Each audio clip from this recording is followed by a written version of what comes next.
प्रोग्राम का आगाज़ तिलावत कुरान से करते हैं। तिलावत कुरान के लिए मैं दावा देता हूँ इसी इदारे के तालिब इल्म हाफ़िज़ अहसन को कि वो आएँ और तिलावत करें।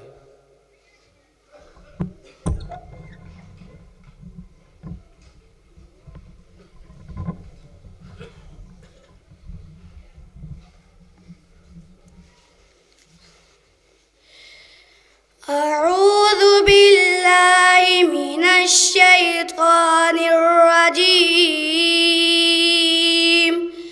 بسم الله الرحمن الرحيم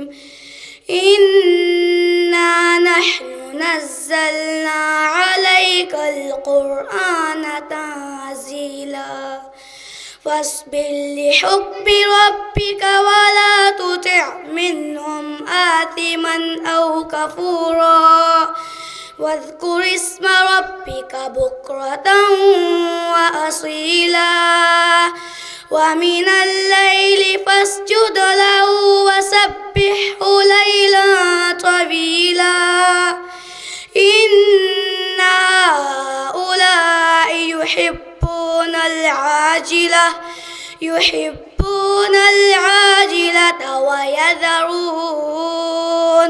ويذرون وراءهم يوما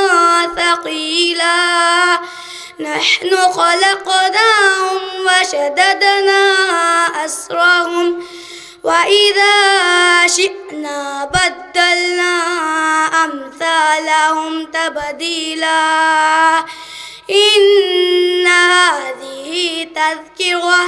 فمن شاء اتخذ إلى ربه سبيلا وما تشاءون إلا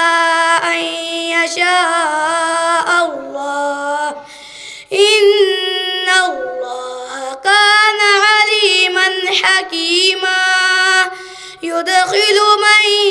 يشاء في رحمته والظالمين أعد لهم عذابا أليما صدق الله العظيم माशाअल्लाह, ये थे हाफ़िज़ अहसन।